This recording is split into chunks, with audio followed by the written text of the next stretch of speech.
না মা, এই ধনতান্ত্রিক এই সমাজ ব্যবস্থা, এই বর্জুয়া শাসক গোষ্ঠী আমাদের বাঁচতে দেবে না মা।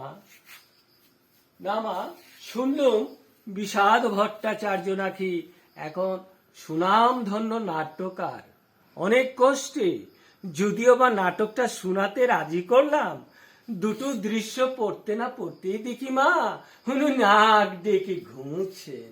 হ্যাঁ মা, আসবার সময় বললাম, কিরকম বুঝলেন দাদা, নাটকটা চলবে? উনি একটা লম্বা হাই তুলে জবাব দিলেন, নাটক তো হয়নি, হয়েছে এলোমেলো কতগুলো কথা।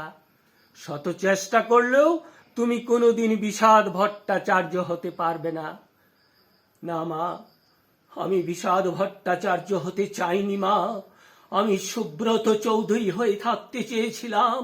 তবে মা, ওদের কাছ থেকে যদি এতটুকু সহানুভূতি পেতাম, নিশ্চয়ই আমি দাঁড়াতে পারতাম মা। না মা, তোমাকে না জানিয়ে আমি একদিন বর্মার কাছে গিয়েছিলাম। আমার বেশভূষা দেখে জমিদার দেবেন্দ্র নারায়ণরা প্রথমে আমাকে চিনতেই পারলেন না। পরিচয় দিতে বললেন, এখানে বসো না, এখনই প্রজারা এসে পড়বে, তুমি বরং বাড়ির ভেতরে যাও। কেন পারবে না মা? ওরা ধনী, ওরা বড়লোক, ওদের এই ঘরে জ্বলছে নিয়ন আলু, আর আমাদের ঘরে জ্বলে না সন্ধে প্রদীপ। এই ব্যবধান ওরা কি ভুলতে পারে মা? বলো মাগো, এই ব্যবধান ওরা কি ভুলতে পারে? না মা। কচি? না মা, কচিকে দেখিনি, তবে শুনলাম বড়মার কাছে সে নাকি কোনো এক জেলায় ম্যাজিস্ট্রেট হয়েছে। তোমার কচি নয় মা, তোমার কচি নয়, ও হচ্ছে জমিদার দেবেন্দ্র নারায়ণের কচি।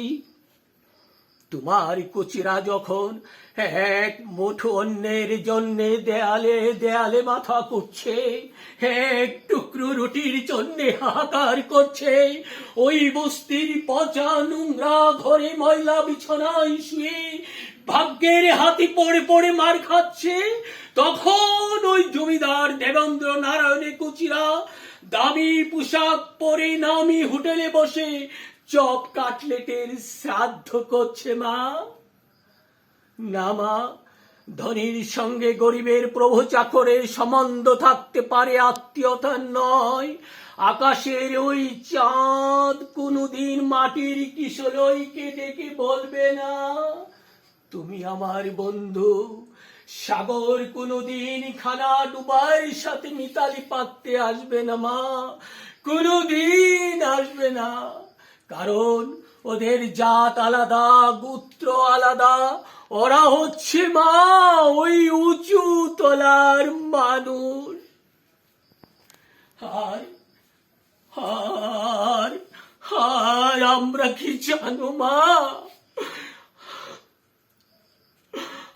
আমরা কি জানো, আমরা হলাম ওই নিচু তলার মানুষ মা।